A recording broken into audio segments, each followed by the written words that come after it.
बरेली में होली से पहले खाद्य तेलों की कीमतों में 80% तक उछाल ने लोगों को सकते में डाल दिया है। पिछली होली पर सरसों और सोया रिफाइंड तेल का भाव 90 रुपए प्रति किलो से नीचे रहा था।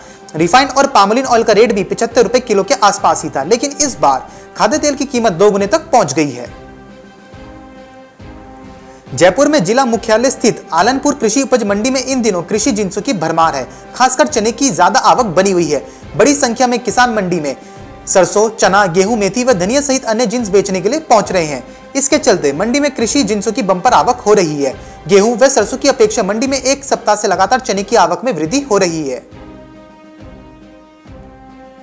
सिरसा में इस फसली सीजन में गेहूं व सरसों की करके स्टॉक करने वालों की निगरानी होगी।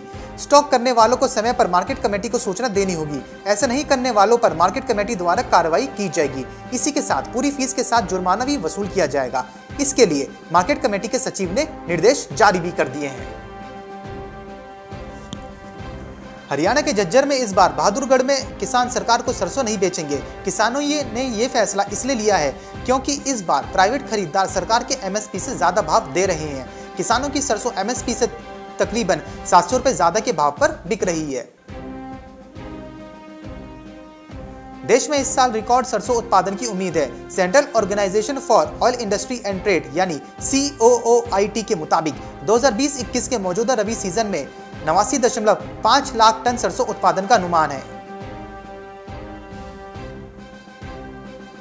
मध्य प्रदेश के अनूपपुर जिले में मौसम में लगातार हो रहे बदलाव और सिंचाई व्यवस्थाओं में कमी के कारण अब जिले में रबी फसल का रकबा दिनों दिन घटता रहा है। अधिक संख्या में किसानों के बाद भी खरीफ की तुलना में रबी की फसल लगाने में किसान आर्थिक खतरा मोल नहीं उठा रहे हैं। इसका मुख्य कारण खेतों की नमी माना जा रहा है। इसी कारण वर्ष 2020-21 में बोई गई रबी की फसल में दलहनी और तिलहनी फसलों का रकबा कम हो गया है। परिधान निर्यात संवर्धन परिषद ने कपास मिल मालिकों से धागे की कीमतों में 20 रुपए प्रति किलोग्राम की कटौती करने को कहा है।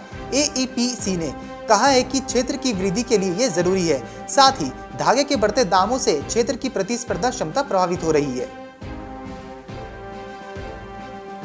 हरियाणा के चरखी दादरी में अब की बार खुले बाजार में किसानों को सरसों के रेट सरकारी समर्थन मूल्य से अधिक मिल रहे हैं। इस समय सरसों खुली बोली के रूप में 4,900 रुपए प्रति क्विंटल के भाव बिक रही है, जबकि सरकारी रेट 4650 रुपए है। सरसों की सरकारी खरीद 1 अप्रैल से शुरू होनी है। मध्य प्रदेश के सीहोर में रबी की फसल की कटाई के बाद उपज को बेचने के लिए कृषि उपज मंडी पहुंच रहे हैं। किसानों को फसल का सही दाम नहीं मिल रहा है। चने का दाम 4000 से लेकर 4600 तक और गेहूं का दाम 1500 से 1700 रुपए क्विंटल है। लखनऊ में DAP के दाम में अचानक वृद्धि ने किसानों की चिंता बढ़ा दी है। निजी कंपनियों ने 50 किलोग्राम के बैग की कीमत 300 रुपए बढ़ा दी है। अभी तक DAP के 50 किलोग्राम के बैग की कीमत 1200 रुपए चल रही थी।